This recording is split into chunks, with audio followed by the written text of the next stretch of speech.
Before we jump into this episode, I want to remind you that while Caitlin and Sophia are dietitians, we're not your dietitians. This means the information shared in the Food Freedom Fertility podcast is intended to entertain, educate, and inform. It is not a substitute for medical care. This information is not intended to diagnose, manage, or treat disease. Always consult with your doctor before making any changes. Welcome to another episode of Food Freedom and Fertility. We are your hosts, Sophia Pavia and Caitlin Johnson. For those of you who are just tuning in, we are both registered dietitian nutritionists who specialize in women's fertility. I, Sophia, specializing in optimal progesterone production so that you can get pregnant, stay pregnant, and have your healthy baby at long last. Caitlin is our resident specialist in polycystic ovarian syndrome, or PCOS for short. And today we are talking to you about sort of be brave, be resilient, and lean in to your fertility journey with fear, without fear, just as you are. That is our message for you today. So this is going to be more like inspirational, less factual, more about the heart of trying to conceive, less about the scientific details of how to make that happen. So we're Mhm. taking a break from the data and going more broad into your heart as a mother, whether or not you have a child in your arms yet. Yeah, and Sophia and I, we do a lot of the science stuff. We've both lived pieces of these journeys. We've worked with hundreds and hundreds of people, collectively thousands, and have heard so many different stories, have seen so many ups and downs, and have encouraged people along the way through many difficult things. Like full transparency, in the last 5 days, Sophia has called me and in a conversation completely lost it bawling about something hard in her life. Today, What even was it? I don't even you were remember being sick. sick, I You think. were sick and Yeah, you I were always get really weepy when I'm sick. Well, you were sick, but you were also, I hope this is okay to share. You Yeah, say were it.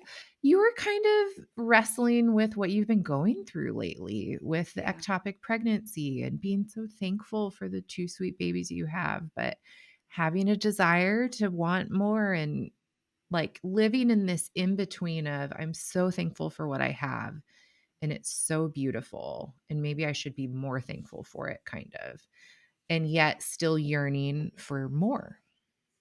Mm-hmm. Um, the point that I was trying to make without being like, here's Sophia's whole life.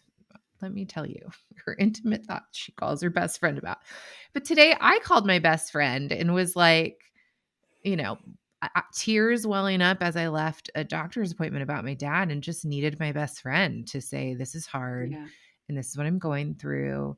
And for her to encourage me and for her to tell me it's okay for it to feel really hard right now. And to pray with me. And I got off the phone. I felt so much better, even just listening to some of the things she said. Maybe I'll share part of this today in the midst of this story. But even the prayer itself was really healing in my heart for like this challenge that we have going on in my world right now, which is not fertility related, but is health related and hard. Mm-hmm. Mm-hmm. And we know that we're your best friends in this. And just like you want your dietitian to show up and say, this is what you can do, you also need your best friend to hear how hard it is and to encourage you to keep fighting. And that's really what this episode is about, is for us to like pause, tell us how you feel, and then listen Mm-hmm. to us encourage you because trying to conceive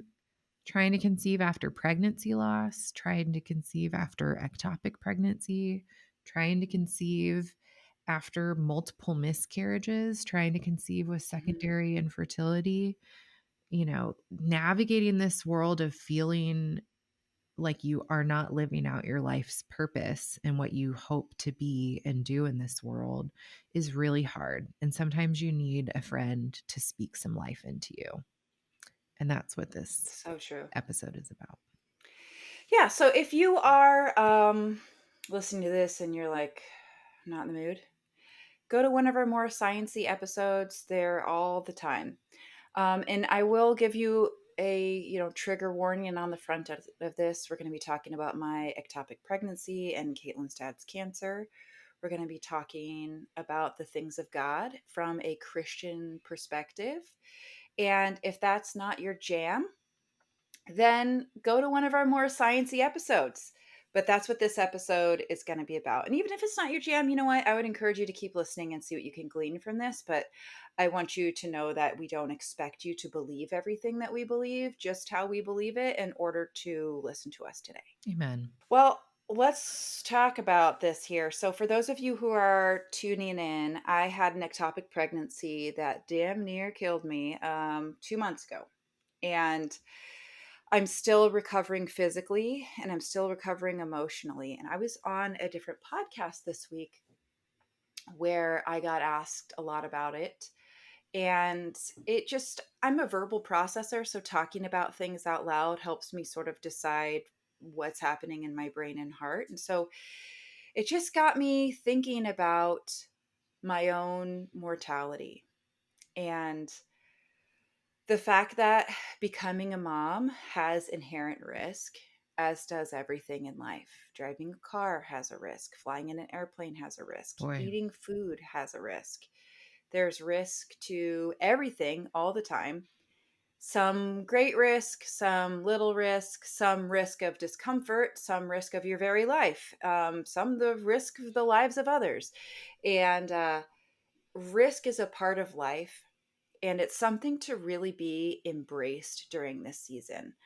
I see so much fear in this community. Everybody has been through a lot, and you're probably kind of traumatized, and you don't want to feel that hurt and that pain again. And so you're trying to do everything to avoid that, which is a very human response and is very reasonable. But I want to give you a voice beyond that because that's something that we're all going to really do naturally anyway. It's a part of being like a living organism, trying to avoid pain, trying to avoid Mm-hmm. danger. And there is risk and danger associated with trying to conceive. My life, my last pregnancy being an example, we really wanted another baby. So we were open to conceiving. We weren't really like trying to conceive that cycle, so I don't want to paint this in an untruthful light. We just sort of weren't rigorously preventing. And I got pregnant. The baby got stuck in one of my tubes. The tube ruptured and began hemorrhaging, and I lost a lot of blood. And then the treatments for this, both the medication and the surgery, resulted in me being really weak, and I got a respiratory infection in my lungs and in my sinuses, and that was really hard. And there is just risk associated with this, whether it's risk to you or risk to your baby. And that's what we want to help you sort of embrace and make decisions around today, not just from a place of fear, but from a place of hope and resilience. Hey, Food Freedom and Fertility family, it's Sophia introducing Fertility Cloud. High treatment costs can be daunting, but here's some good news. 80% of Fertility Cloud patients have gotten pregnant for under $2,000 after just 5 months of treatment. Starting your family doesn't need to come with a huge price tag. Fertility Cloud virtual consultations mean you can talk to them from the comfort of your couch. They create personalized plans for men and women, whether it's ovarian stimulation with Clomid or Letrozole, Ovidrel trigger shots, guidance on male fertility, or even weight management support with medication. As a special for Food Freedom and Fertility listeners, get $50 off your initial medical doctor consultation. With meds delivered in just a day or two, unlimited support for your questions, and free follow ups when needed, they're here to make your path to parenthood smoother and more affordable. Ready to start? Visit myfertilitycloud.com and enter Food Freedom, one word, at checkout. I think so many people listen to this and they think like it should be so easy, right? And I was just working with a client recently who's like, "Man, it should be so, like your whole life. You're like, don't do this because you'll get pregnant, and then you do this. You're Yeah. like, why am I not pregnant?" Um, And it makes you think about how it should be a lot. And there's a lot of like mourning that it's not the way that it should be. And I think that they're kind of in that you also can end up in a completely medicalized scenario, and not even just like the risk of it, but like the quandary of it. Like, why am I even here? Why is this so hard for me? And sometimes that's a real question we're trying to answer. Like, is it PCOS and you're not ovulating? Is it endometriosis? Do you have some sort of genetic something that we need to treat and thin your blood? Like, sometimes we're actually really trying to answer a question and then treat that so that getting pregnant and sustaining pregnancy and having a healthy baby is the outcome. Sometimes that question's more, what's the word, theoretical, like, why me Hmm. and not my sister? Why me and not my neighbor? Why me and not my best friend? And in this questioning, I think you can sometimes dovetail and like kind of spiral out of control to where this isn't really speaking to the risk side of what Sophia just brought up, but can lead you to a really negative mental health space to where all of a sudden you're this huge victim in this problem. Hate that. And then you inherently put yourself in a position where you don't have any strength. Like, something's wrong with me, Yeah. and like I am having difficulty even coming up with the energy to keep pursuing these things. I see that a lot. And I see a lot of it. How do I put this? Okay, what's coming to mind for me right now is gals with PCOS. There's inherently more risk associated with the PCOS pregnancy than not. Higher risk of losing the pregnancy, higher risk of gestational diabetes, higher risk of preeclampsia, and Preterm all of birth. these things, preterm birth. And these are not nothing. Preeclampsia, preterm birth, gestational diabetes, these too often lead to lifelong disabilities in your baby, or complications, or even your baby passing away, or even your own life being at risk, or you passing away as a part of this. So, bringing it back to the risk, why would someone with PCOS sign up for that? Why would they say, do you know what? I want to try to conceive anyway. I'm going to roll the dice. Why would somebody want to do that? And Caitlin, as someone with PCOS, can you answer this for us? I mean, it's interesting. Like, as a kid, if you asked me what I wanted to be when I grew up, I like for a while would say, other than marine biologist, like, I just want to be a mom. And yet I didn't really love children, but I still had this like very maternal drive within me Mm-hmm. that family was something that was right and good and natural and like part of what felt like made this season of life that I'm in whole. And even though I didn't love babies and didn't love children, I wanted my own with my husband. And I wanted so much of that, the life of that, the experience of that, the posterity of that. Like, I wanted legacy in my children. I wanted Mm-hmm. legacy for my husband's family and my children. I wanted this union of our love to produce what it produces. I feel like for me, it was not here nor there with PCOS. It was like, this is like an internal drive within me. And I'm just bringing up that piece that I wasn't the person that like was always holding other people's babies or hung out with kids because I liked to and wanted to babysit. Like, my first job was not babysitting because I didn't really like kids. There are people that just like all they ever want to be is a mother. I think I liked the idea of it more than the like everydayness of it, the thought of what Mm-hmm. that would be. But for me, it was just part of what felt like what was right and what was next and what was good. Even and when you were you aware of all these risks when you decided to Absolutely. start trying to conceive? Yeah. Yeah, I mean, I not only was I aware of it, I was cautioned at diagnosis that it would be hard for me to get pregnant when I started seeing OBs to try to figure out like what are next steps in our fertility journey. What do we need to do for us to qualify to work with a fertility clinic? They are very quick to tell you risks of things. And then also seeing my sister and my knowing of my mom's infertility story. My sister had preeclampsia with her first pregnancy. My mom had preeclampsia with one of her pregnancies. I had a grandma die of it. And so, yes, I absolutely was aware there was risk. But I mean, I guess if we were having a strict conversation of risk over reward, that drive in me to still have a biological child was there and louder than a concern over just the risk. Yeah. Thank you for sharing that. Um, and I ask this because we are in sort of a risk averse society. If anything takes hard work, people aren't going to want to do it. Like, ugh, why would you ever? They kind of understand, like, well, I got pregnant and I wasn't going to end the pregnancy. So here I am. Here's your iPad, baby. Go drink a Coca Cola and shut up till I can take you to daycare or something Right. like that. Mhm.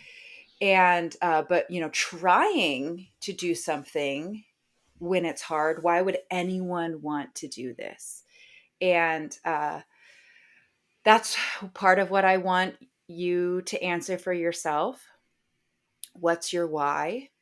Mhm. And really searching your soul when it comes to that, because maybe your fertility journey is going to be beautiful and there won't be much difficulty.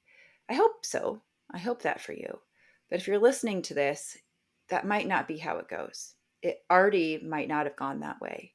And that's certainly not how it went for Caitlin. It's not how it went for me. And here I am now facing, do I want to try again? I am down to one fallopian tube.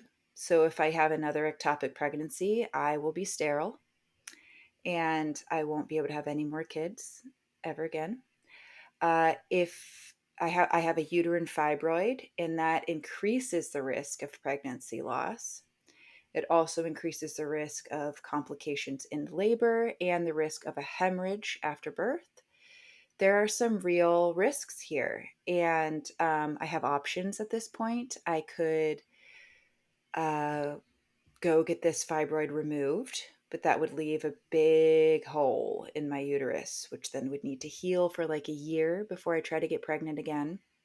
And then I would have to have a C section, which I'm starting to kind of come to terms with, like, why am I so averse to that? I am. I've had two abdominal surgeries at this point, and I don't like them. And they have been minor in comparison to the physiologic toll of a C section. Yet, here we are, two houses down, is a dear friend of mine she just scheduled her third C section for the end of this month. This is how she has her babies. She's like, yeah, this is how I have my babies. And she doesn't bat an eye at it. She's not like, what the hell am I doing? It's not like, oh no, if I don't do it right, I'll have to have a C section, as though it's like this terrible thing is going to unfold to her. But to me, it really feels like that. Like what I have in my mind for my next birth is like a beautiful home birth. I've had two home births at this point. This is a third where I catch my baby myself. It's like just me and my husband. My kids are there at the end to like meet the baby. Mhm. I have this vision and this goal that I really want. And having a scheduled C section is not a part of that. But anyway, there's risk associated with this. I would say probably not as risky as a scheduled C section. That's probably the riskiest way to have a baby. I don't know. Maybe induction leading to C section wins that. But as far as like risk to mom, risk to baby, lifetime risk to both, C section is definitely like top of the list. But there's risk really associated with what I'm going to choose to do. And I've been doing a lot of soul searching of like, why is it that I'm going to be doing this? Why would anyone do this? Do what? Why would I just What's the try do? to have a third try to have a third baby naturally at home? Because the other option would be to do IVF, where now it doesn't matter if I have an ectopic pregnancy because I have all these embryos banked somewhere. And so even if I have another ectopic, I could still have more kids, though IVF would be an option to me without if I have another ectopic anyway, but this would just prevent that. And then to try to prevent pregnancy loss, there would be a selective destruction of embryos that are maybe like not as healthy looking as their siblings. And then there would be choice in where in the uterus we are putting this embryo, far away from the fibroid, versus in nature where this baby can implant any which way. And a 360 Mhm. sphere of uterus and a choice of any place. So choosing not to have the surgery, choosing to try to get pregnant again in the wild, choosing to open myself up to another baby lost, to another difficult pregnancy, another difficult birth, a really difficult delivery, unlike any that I've had so far. Why am I opening myself up to this? I already have 2 kids. Do I really need to go for the third? Mhm. So many people ended at 2 kids. 2 kids and a vasectomy is what they get, or they're one and done, or they have no kids and they're fine with it. And I mean, I'm sure you've sort of thought of this as somebody who's trying to conceive. You're like, I'm brokenhearted and crying every day at the fact that I can't have this baby that I want. My cousin doesn't really care if she has kids or not. She also doesn't have kids and is my same age. And she's freaking living her best life and happy as a clam at high Mhm. tide while Mhm. I'm over here screaming into my pillow. And our lives are like the same. Why am I Mhm. not contented in the same space that she is? Why is this such a burning desire for me? It almost feels like a curse. I've felt that actually multiple times in my life. I was single for a long time, really wanted to get married, really wanted companionship and family and everything else, and was like, dude, I look around at these other girls that are like, ugh, I never want to get married. And I'm like, oh, if only that could be me, I would be so much happier. And I tried everything to try to kill this desire in my heart. I prayed for God to take it away. I came up with all kinds of silly plans to try to not want to get married and have a husband and life and sex and everything else. None of it worked. And this was just something I couldn't kill in my heart. And I don't know, that's just what I think of here also when it comes to trying to conceive. And so I decided during that journey, because it was really painful, and this is also really painful, that at some point I'm going to look Jesus in his face and I'm going to stand at the throne of God and I'm going to talk about my life with him. It's just every man will have this moment in the Bible is talked about. And I'm going to talk about my life with him. And I decided that I would rather go down swinging, praying for what I wanted, what I thought God had put on my heart, this burning desire that I could not quench, that I would continue to pray for it and aim for it and work toward it, even if it killed me. I'd rather die doing that than giving up, doing something easy, and then at the end of my days looking back and wondering what could have been. So that is part of my story. And that's what I really wanted to share with you today, too, is like, what do you want the end of your life to be? When you look your God in his face, when you are standing holding hands with Jesus Christ who died for you, what do you want that to be? Do you want to say, I couldn't keep going, so I changed plans? Or do you want to say, look, I don't know if I was right or if I was wrong, but I think this is what you placed on my life to do. And so I rode the lightning and I went for it and I gave it my heart and my life and my brain and my everything. And I pressed forward towards that mark. And here I am. I don't know if you'll be doing that with like 6 kids standing next to you, or you'll be doing it just you standing there. But here I am. And that was what I decided to do. And that's also what I'm deciding to do in this situation is to try again and to be open to life. And if I die trying to have another baby, what a way to go. And just to clarify, I definitely don't want to die trying to have another baby. I definitely want to live. I don't want this to kill me. But if it does, and this is how I go, what a way to go. What a way to go. Bringing another life, another being who bears the image of God into his kingdom. If we all got to go somehow, that's a good enough one for me. So when I think about this topic, like pursuing becoming a mother, pursuing Mm-hmm. family, knowing that there's inherent risk, it makes me think of like, what's it going to take to get it done? Like, what are you made of? I think it's, I think of you as so brave, Sophia. Like, you've done so many brave and Jeez. scary things in your life that Thank you. some people are listening feeling like I've never done anything brave. Like, how do I remain hopeful when it feels like every month my period comes again, or every time we get pregnant, we lose the baby really early? Like, how do I Mm-hmm. lean into this purpose and this fight when it just feels like I'm coming up at a loss over and over and over again? Like, how do I keep digging for that gravitas, like the resilience, the I said to my dad today, like, you want me to go have a conversation with him? Like, I know how to turn into a pit bull like that. And Mm-hmm.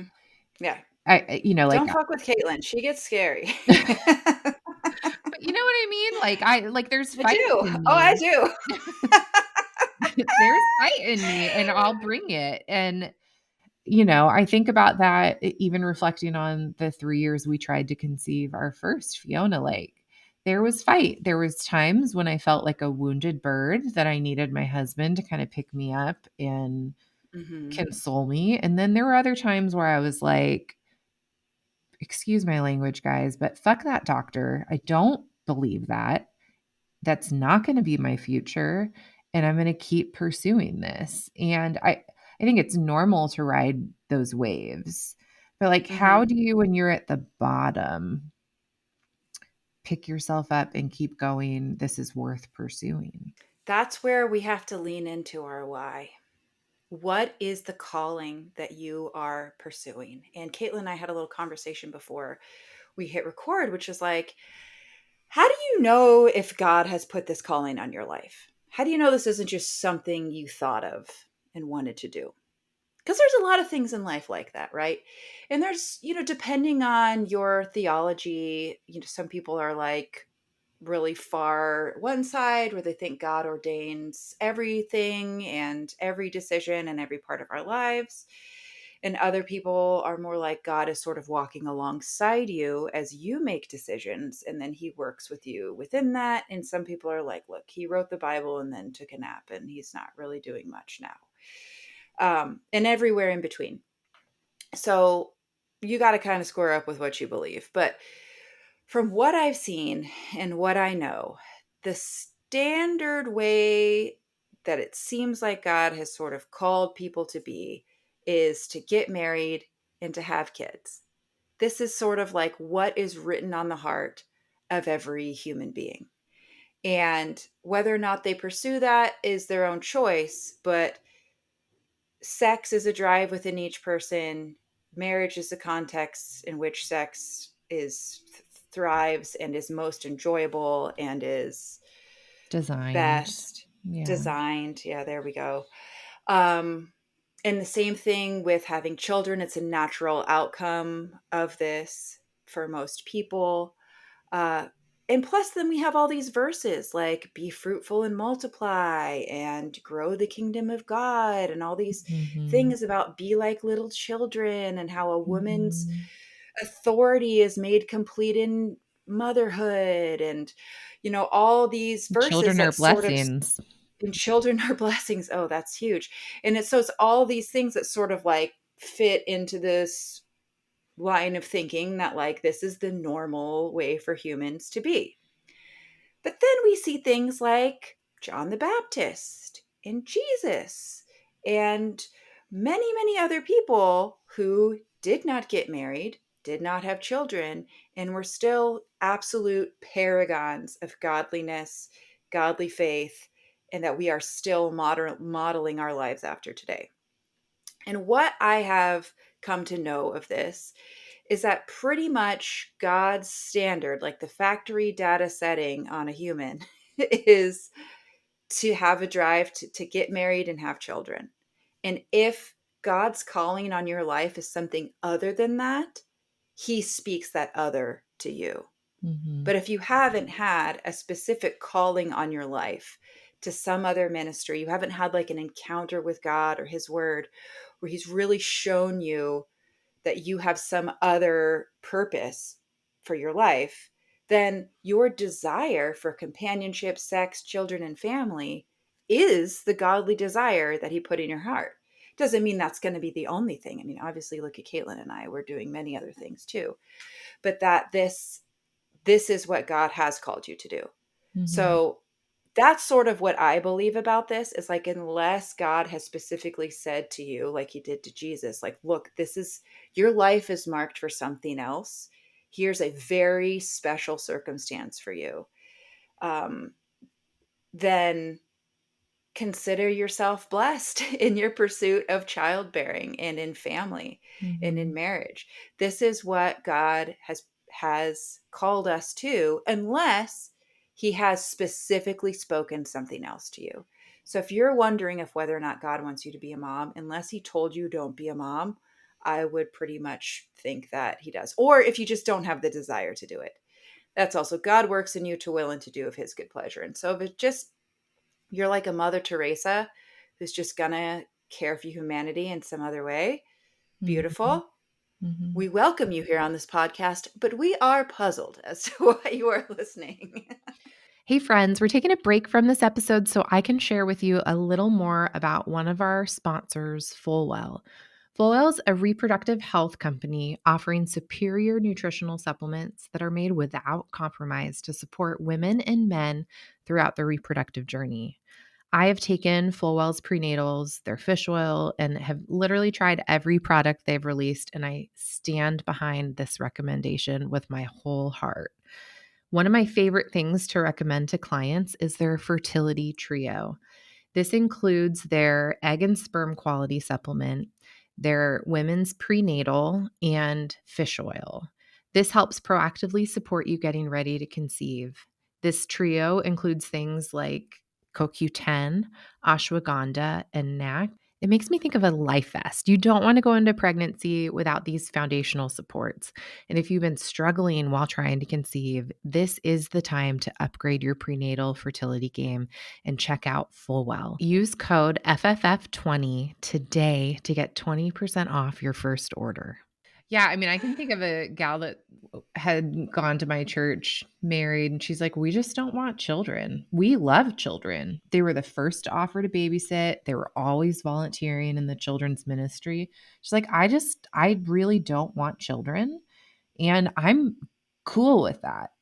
And I think of this other gal in my church who I would love to find a tall man for. So if you have like a brother or brother-in-law that's like looking for a wife that's 6 feet tall and amazing, DM me. She's Let's set she's him not up. into the she's not into a short king. But she has on her heart and has since she was a little child that she wants to be a foster mom. So like I do see those scenarios where it's very clear to that person, I it's on my heart to do this other thing. or to not do this thing at all. For whatever reason, that's how convinced they are of that thing. It's interesting for me because I didn't feel like, oh, I just want to be a mom because I want to be a mom. I wanted to be a mom because I so loved my mom and enjoyed her Mm, and wanted to be like her. I think that was really it for me. And then as I grew older, it became clear to me that it was a desire of my heart then. Does that mhm. communicate? Yeah. And I think that people who are in this phase of, does God really want this for me? Because it like shouldn't be this Doesn't feel like hard. it. Yeah. It doesn't feel like it. Or in the season of, will we have more children? I hopped off a call, 2 calls before this podcast with a client of mine that I worked together. She conceived her first child, had a miscarriage after that, and is working on getting pregnant again. And very clearly has gone from like, I want to have 6 kids down to like maybe 2 is it, because I don't know if I want to fight this fight over and over and over again. I want to have one more kid and maybe that's it. I think that's a really fair thing to evolve with God. What Mhm. is the desire of your heart and what do you really want to pursue as you're moving through this and the landscape changes? But if you're Yeah. listening to this and you're wondering, does God want me to have children and why is this so hard? I just want to remind you that we are still in a position where we're in a fallen world with imperfect bodies. And Yeah. sickness and death still happen. There's a time coming where that won't be our norm. It won't even be there. There will be no more death, no more tears, no more pain, no more sorrow. That is not the time frame that we live in right here, right now. And we're still dealing with disease and dysfunction. It may not be like Mhm. overt, like you were born without an ovary. You might be like me, where you make too many follicles that don't get to the finish line. That often happens with PCOS, and just you don't ovulate very often. There may be things that you can dig deep into to improve that or fight to get answers so that you can keep pursuing this if you want to be a mom. And what Sophia and I really don't want is the fact that you haven't gotten pregnant or you haven't had a live baby or you're struggling to have your third or your fourth, that struggle or that not answered prayer yet becomes you being convinced that this isn't what God wants for you. Yeah.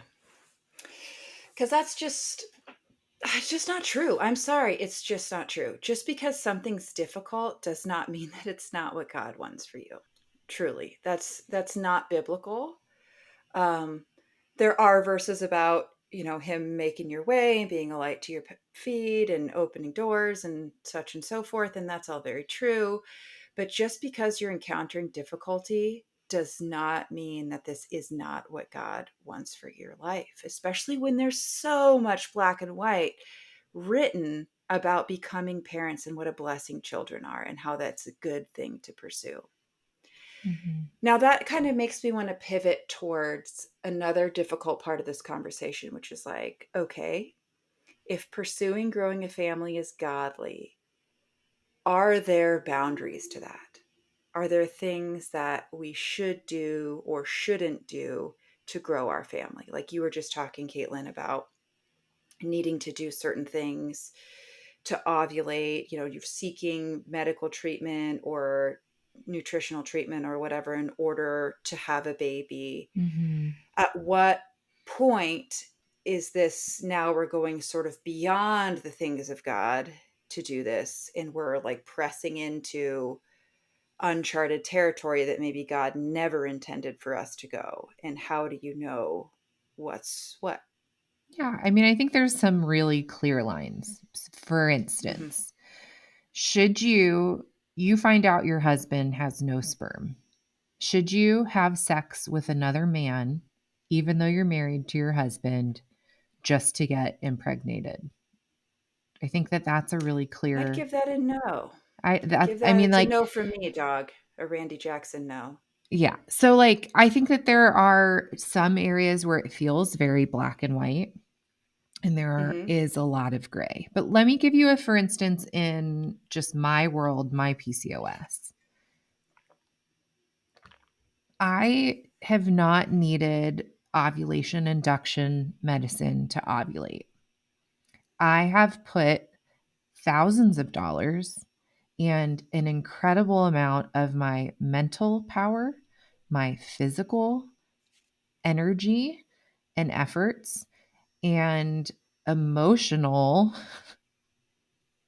I don't know, currency, some form of currency towards taking care of my body in a way that allows me to ovulate. I could continue down a path of eating the things that I love the most that do not help me ovulate. I could choose to lay on my couch for an hour a day that I tend to get up and go for a walk instead. Those are choices that I'm making. I don't think there's any part of my thinking process that has me questioning if it would be God's will for me to go for an hour walk in my neighborhood, right? Like, Mhm. barring me leaving other priorities really unattended to, like, that doesn't seem hard or wrong. Mhm. But this question also brings up a lot for people. Would they be Mhm. willing to take medication? Would they be willing to freeze eggs that then would be inseminated and then put back in them years from now if they're not married at this point? I mean, there's like, we could take this conversation to the most extreme. Mhm. And I don't believe, but I could be wrong, that Sophia wants to. I know that I surely don't. I don't want to paint my own ethical or beliefs upon our listeners in this I regard. don't either. My encouragement to you is to define yours Mhm. because they're going to be tested along this. And the fertility journey can feel like death by a thousand cuts. And I hear this from people a lot that they kind of almost come to in this doctor's office talking about the selective destruction of embryos. And they're like, what? What? Like, how the hell did I get here? But it's sort of like, well, it started with a little this and then it went to a little that. And I was in for a penny and in for a pound. And we Mhm. did a round and it didn't work. And so then we did another one because now they're giving us 50% off to try again. And they end up so far down this road because it's just this snowball that keeps tumbling that they feel like they're either we're going to do this thing or no baby. And these are the choices that they're given, and they end up doing things that ethically, spiritually, they it really doesn't sit right with them. And they have to go through these like long dark nights of the soul and actually start redefining what is human life, what is consent, what is slavery, like all these things. They have to sort of define them and maybe turn a blind eye to things ethically, spiritually, in order to achieve this goal of parenthood. And it changes them, and not in a very good way. And Oh, and then like, I see that happening. say you let that happen and then you walk out without a Mhm. baby. I mean, like, how defrauded Yes. will you feel when you wake up from that? I mean, that's Where yeah. But I'm making it sound like this is some like demonic practice. There are people that go into this with their eyes open and their hearts open, and they go into it not only open and ready, but saying, I will not be able to rest my head at the end of my life knowing I did not press the very limits of science, knowing that I didn't answer these unanswerable questions, that I didn't reach for the top to the point where maybe in 50 years people are going to look back at what I did and go, ooh, what a human rights violation. But unless I'm butting up against that, unless I'm pushing those boundaries, I can't really say I tried. And some people feel like that. Some people are like Caitlin described, where it's like, look, if this isn't going to happen in our bedroom, in our love, in the privacy of our marriage, then it's not going to happen. We don't believe in masturbating into a cup. We don't believe in foreign objects and people and hands and examinations inside my sex organs. We don't believe in doing this. And so we're not going to be doing that. And if we don't have a child just in this one way, then we're going to build our family some other way. And these are obviously two extremes, right? Like the Elon Musk of fertility that's like trying to Mm-hmm. crack the ceiling of like Cybertruck. what's even ethically. Oh Fucking God. hate the Cybertrucks. If you're listening to this 100% in and 50 you drive a years. Cybertruck, I do not respect you. Yeah, it's a dumpster on wheels. Okay. But if in 50 years we're going to look back at that thing and be like hideous. But in the meantime, everywhere in between. Are you the person that's like unwilling to even Let me give you go some have a in pap betweens. smear, or are you yeah. Let me give you some in betweens. Okay. These are two clients I saw within the last week. And my heart breaks on both ends of the spectrum. One client, this husband and wife, oh my gosh, my new favorite people in the whole world. Why do the best people find us? Why? Like, it's like we're magnets for the people I just love. You are. I guess I am too. No one bad has come to me. I just feel like everyone cool always picks Caitlin. That's not Like true. everyone that's like exceptionally cool, we are like, oh my God, how could this person ever even know of us? They always know Caitlin. I guess that's not true now that I say this out That's loud. not Okay, I'm true. sorry. I'm shitting on myself here. Caitlin, go on. Okay, so this couple I loved from the moment I read their intake form. Like I could just even see it on the page. And diagnosis of PCOS, maybe not the completely typical picture of it, but definitely not ovulating on her own. Definitely not ovulating on her own a year off the pill. Definitely still struggling. Sees a doctor, ends up straight in ovulation induction. Okay. Couple cycles with an OB, feeling like you're getting beyond what I can do with the OB. And so the OB sends them on Hmm. to a reproductive fertility clinic.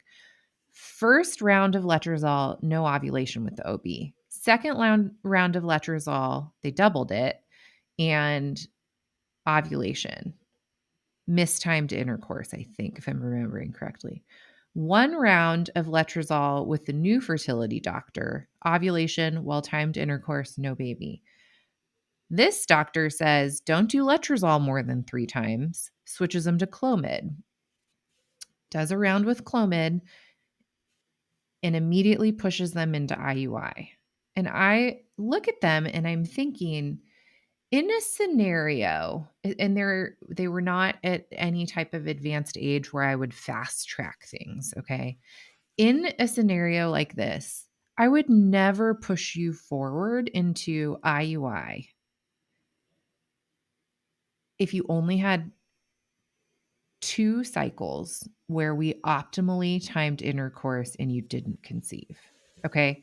First cycle was a bust, no ovulation. Second cycle, mistimed even with ovulation. 2 cycles and like you're already in IUI. You've already even done a round of IUI. To me, I'm like, okay, show me your semen analysis. Is there a reason we've moved so fast? Okay. Because if there is, maybe there's 8 sperm or whatever. Morphology is Yeah. off, percentages, whatever. I look at the semen analysis and, it's the typical, right? Like, oh, yeah, the doctor said everything was fine. I'm like, well, let me see. Usually it's not actually fine. And we pull it up and I'm like, no, this is like fine for 100 years ago. This is like off the charts fine. There's nothing wrong with this sperm according to a semen analysis. And they've had 2 chances to get pregnant. Now it's been a while because they had like a whole year she had no cycle. But Mm. why are we moving on? So I'm coming in asking a question of like, okay, so what's the goal with our appointment today? What do you want to understand? How can I support you? Because I don't want to come in and be like, stop doing IUI if that's where you want to be. But that's not where they wanted to be. They're like, wait, we could still be trying in the comfort of our own home with just Mhm. a little, maybe more natural support. You think you even have things that could help us ovulate? I'm like, have you tried any of these things? They hadn't tried any of the Have you things. tried anything at all? Well, No, just the doctor? I mean, she had a great diet as a baseline, but like I'm there, sure. That's sort of a joke, but but there's yes, so much she we could still have so much more you optimized. can There do. was so much more we could do. And if she wants to continue, ovulation induction medicine, there's so much we can do to help her egg quality, shorten the cycles, lengthen her luteal phase. There's so much we could do. But she was just kind of, to your point, marched down this because this is what the professional was saying was the next step, completely unaware of all these other options. Yeah. Another scenario, a client, couple miscarriages, ends up with a fertility doctor, 3 or 4 rounds of letrozole, nothing happens. Poor progesterone, being told progesterone is like in menopausal range. I look at the lab work, they didn't even check her progesterone after a suspected luteal phase. So I'm wondering how this fertility clinic could determine she had menopausal levels of progesterone on like a day 7 progesterone draw. Not like 7 days post ovulation, cycle day 7. So I'm like, I don't, I'm not a doctor. So I'm going to step outside of my scope of practice to kind of disagree. But they I'm didn't. not a doctor, but I can count. Not to brag. So I'm left with a question. Either they are not competent or they are manipulative to march you down this process, telling you this is a problem without actually adequately testing you. And Yeah. that person decided, I don't want to do any more treatments right now. We started working together, and this doesn't always happen. So I don't want you to hear this and think, hire Sophia and Caitlin because a month later I'll be pregnant. But then this person conceived about a month later and is well past any of her pregnancy losses with the small tweaks that we made. Okay, small, Mhm. not major. So it doesn't mean like I believe IVF is wrong, or even like I don't even know what I think about that. You might find yourself in a place where you're like, I don't feel like that's where I should be right now. Yeah. And that may change as your journey progresses and as God speaks to your life and makes more things available to you. It may not change, but I recommend doing the difficult work Like of soul sitting down with your searching. partner, yeah, and Yes. deciding what are we going to do here. I think that couples should do this when they're in their like pre-marriage counseling, even like, what are we going to do in this instance? Are we going to, because I know so many people that are like, we've always had a heart to foster and adopt, so we just, sort of didn't use condoms or anything, and then after a couple years when there was no baby, we got qualified to start doing foster respite care, and then we started doing this and that. Now here we go with like this enormous family of many different colors, and here we go. And that's their life, and they're happy to do that, and they decided that this was going to be something they wanted to do, as they walked the road. And people in all different ways. What I want to caution you against is starting to believe that because you're doing all these things, you are owed a baby. That you are entitled to this because of how you've worked or not worked or what you've done or haven't done. Children are a gift, they are not a wage. You are not owed a child because you have put in X amount of work or money or time. And that is sort of a toxic thought, I think, that comes into this, in Like a it, deservingness. a deservingness and a I'm owed this because I did all these things and because I can. And I see people start to make creepy decisions when they have this. I'm owed a child. It's expected of me, and now here I am, and I want this. And we help people of all backgrounds and all ages, And I have people that I work with in their mid to late 40s, even, that come to me and want help. And I am very upfront. Listen, I can do what I can do. I'm a dietitian. These are hands, not wands. So I'm going to bring you as far as I can bring you. And someone that's starting their fertility journey when they're past 40, um, you can absolutely go into it with hope and with a joyful vision towards the future, but also realistic and not saying, okay, well, then I'm going to do all this wild and crazy stuff because I'm owed a baby at this point. And the treatments that someone may go through when they're 22 and find out they can't have children because they were born without a uterus or something like that is different than somebody who made different choices with their life, and here they are in their 40s deciding for the very first time they want to try to have a baby. And that's why I recommend that you get clear and do the soul searching within yourself of what it is. What are your values? Mhm. Only you can decide this. Caitlin and I cannot tell you what's right or wrong or good or bad in your journey. We can't tell you when's too early or too late to try to conceive. We can't do that. You have to do that because this is your life and you're the one living it. As much as Caitlin and I love you, you're the one who has to live this life. At the end of my meeting with you, I'm going to close my laptop and go to my family. I'm not going to live with your decisions. You are. And so I don't get to speak to them as much as you do because you're the one that's living them. So we are not trying to push like our ethical view on you. Only you can decide what path is right for you to take. I just really encourage you to define that, because if things aren't going the way that you want, you may have to sit down and say, okay, well, what do I actually believe about human life, and what do I actually believe about children and birth and pregnancy and science and God and everything else? And I tell you what, we all sort of have to do that. Even if pregnancy goes well, like Caitlin was saying with, being brave or whatever, if you've never had to do that in your life, you're trying to have a kid, you're going to have to do it as a mom. Oh my God. And I'm doing it right now as a daughter. Like, Mm, and you get faced with these things in different extremes. Like, I love medicine. I'm so thankful my dad did some radiation and chemo. But I also said to him, like, it's okay if you don't want to fight this. Like, we're all gonna I said die. that to my dad too. Like, Hmm. you're 75 and you may choose to fight this and then die of something else that's way worse to you. He really doesn't want to lose his mental faculties. If he had Hmm. some sort of dementia and just continued living, that's like his worst case fear. I'm like, Yeah.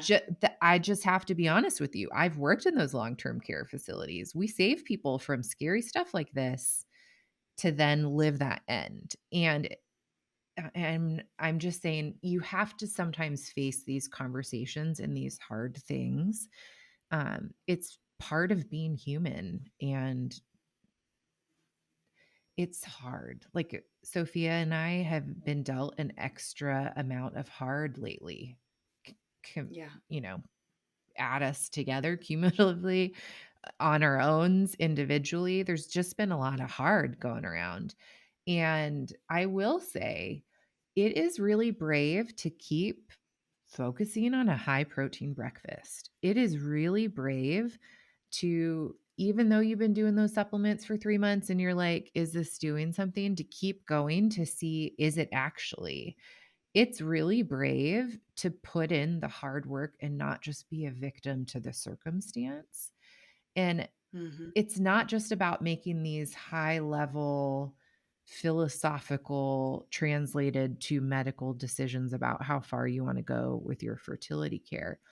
What is really hard is this every day of continuing to fight for this in the things that you can control. And it's Hmm. hard to do when you're tired. It's hard to do after you got your period again and you're not pregnant. It's hard to do when your friend is hosting a baby shower for your sister today. It's hard. It's Hmm. all really hard. But hard doesn't mean impossible. Hard doesn't mean you can't ask for help to do it. Hard may mean sometimes your husband wakes up early for you to make the high protein breakfast. I mean, there are a Mhm. million roads to the same destination. And if something is where you classify, like, this is the mountain I know I need to climb right now, this is the thing to focus on, but it's really hard, put your head down and fight. Ask for help. Get clear on how you're going to accomplish this. I think a lot of times there's overwhelm because we get too focused on too many different changes at once. You know what's going to be more efficient than spending $100 on supplements? Eating more vegetables. Like, there are some really simple things that are hard and you may Yeah. not want to do. I said to my daughter yesterday, she said, I don't really like this dinner, mom, but I'm eating it because you made it. And I was like, that's a really nice reframe because a few months ago, you would say to me, you only eat things that you like. And I'm teaching this to a 5-year-old. Sometimes I'm teaching it to a 35-year-old. Like, just because you don't like spinach or greens doesn't mean you shouldn't figure out a way to eat them. Sophia here, interrupting this episode to talk about fond bone broth, tallow, and lard. So, fond bone broth has long since been a staple in my home kitchen. I use this all the time. You will always find it in my kitchen. And you know what? I even make my own bone broth. That's how much I love fond is I pay money for something that I also regularly make for myself. It is beyond delicious. The flavors that they have in these broth, it's so deep and complex. It's not like a can of Swanson's. It's not just like the chicken and stars type flavor, though that can be delicious at times. This is such a complexity of flavor. It's almost like a beverage, and I'm not exaggerating. Plus, you can use it in cooking, everything from vegetables, starches, grains. Very, very easy way to get more collagen, protein, and minerals into your life by simply cooking with broth. It is truly delicious and it will take any dish you use to cook with it from just a normal dish on the table to truly gourmet. So head on over to fondbonebroth.com and use code FFF10 for 10% off your first time order. Bye. Hey, friends, we're taking a break from our episode to talk about one of our sponsors. And this sponsor is the PCOS app. Did you know that I made an app all about PCOS? Well, I did, and you can find so many resources in it. We have slowly moved all the resources from my PCOS Hormone Academy course over into the PCOS app, and that talks about all things PCOS topically. Like, if you have acne, you can go look at the skin and acne modules and see, what does Western medicine offer? Why does this impact PCOS? What can we do about it? What are natural remedies? What are nutritional remedies? We talk about hair loss and hirsutism all through that lens where we go through, what is it? Why is it impacted by PCOS? Or why do we need to pay more attention to this particular thing? And what can we do about it? And we provide a vast resource to help you both advocate for yourself at the doctor's office and treat yourself at home naturally. Now, the exciting thing that I want to share with you is starting in January 2025, we're starting to migrate all of the content that I have published so far on fertility into this app. I used to sell a course for $700 all about how to get pregnant with PCOS, and that is all getting moved into the app between January and March. So you can take the course as if you enrolled in the whole thing for $10 per month. So head to your app store, whether you're on a Google Android device or an Apple device. If you type in PCOS app, you just look for that really pretty lavender flower, you'll find it. Download it and join us because you're going to get weekly recipes and all the fertility focused PCOS content that you need. It will start being uploaded under the Academy tab. So stay tuned for that. And let's get back to our episode. Just because you haven't had to deal with anything this hard before doesn't mean that this is bigger than you, because you can grow and you can change and you should grow and change. That's the definition of anything being alive and healthy is growth and change. So I would encourage you to pick up, dust off, grieve as you move forward. Not ignoring how hard it is, not minimizing how hard it is, and just, being this toxically positive person that's like, oh, well, another day to live in the goodness of God, which, yes, it is. Thank God. A lot of people died today. I'm not one of them. And, but to continue to move forward and be like, okay, well, I'm going to be stronger because of this. And I'm going to be smarter because of this. And I'm going to learn everything I can learn in this situation. With that goal in your mind is that at the end of your life, you're going to look Jesus in his face and you're going to talk about your life with him. Do you want to be able to stand proud with your shoulders back, with a bright face looking at him and saying, I pressed towards the mark of the prize of the high calling of Christ? This is what you told me to do. And right or wrong, I let it rip. Or are you going to say, I cried every day and was a major bummer and brought everybody down with me and hated other people for being pregnant and stayed there and didn't grow through that and didn't move through that and didn't take it to you and just instead was this miserable sad sack? But it's your fault because you didn't answer my prayer. Is that really what you're going to say? That's not you. Come on. Get up with us. Let's grieve together. Let's move forward together. And if there's anything worth taking a risk, hot damn, is it motherhood? Amen. Honestly, if there's anything, I mean, Caitlin and I both had home births, and everybody's like, oh my God, what a risk, which isn't actually very accurate. But at the same time, look, we all got to go somehow. And if this is how I go, bringing forth another bearer of the image of God, Sign then me up. lay me in my grave, baby. I'm ready. I mean, just to be clear, I said this already. I don't want to die. I don't. I want to live. I want to live and raise my children and become an old lady who lives a Golden Girls style life. That is what Oh, I'm looking toward. we should Lots do of grandkids, lots of cheesecakes. like 20 years from now. I'm looking forward to doing like a Golden Girls photo session with you. You Oh, know how everybody Lord does make these me. like JC Penney throwback photo sessions? We need to do like a let's dress up as Golden Girls session. I'm so down. I would love that. You're I like love already Golden picking out Girls your outfit. so much. How Do you know are what? we I doing like your hair? anything that's about like friendship, women's friendships. I even liked Sex in the City, which is like a horribly toxic, disgusting show, because the thing that wasn't toxic was their friendship with each other. Mm-hmm. That's what I liked. I like shows about women being friends with each other, like the movie Waiting to Exhale. Amazing. I What a can't piece even of remember cinema. that movie. I need to go watch it. Oh, we're gonna watch it. Oh, Caitlin. Ooh, Caitlin and I are Colorado. going to Colorado together. We're gonna watch Waiting to Exhale and drink a champagne. All right. It's Well, they drink champagne in that movie. we hope that in some way we've spoken some life into you, encouraged you, provoked some thought within you, and just thanks for listening to us. Thanks for being our friend and allowing us Thank you into for this like being a oh friend. stop. It's into this like very tender part of your life and journey. Really. Thank you. Truthfully, It's not it's an lost on honor. us that you spend an hour of your week with us. It's not lost that you trust us, that you admire us, or that you leave reviews. Hopped on recently just to see if we had any new reviews, and so much of you just say you feel like you are our best friend, and that is what we You want. belong here. Yeah. So thanks. You Come really back do. again.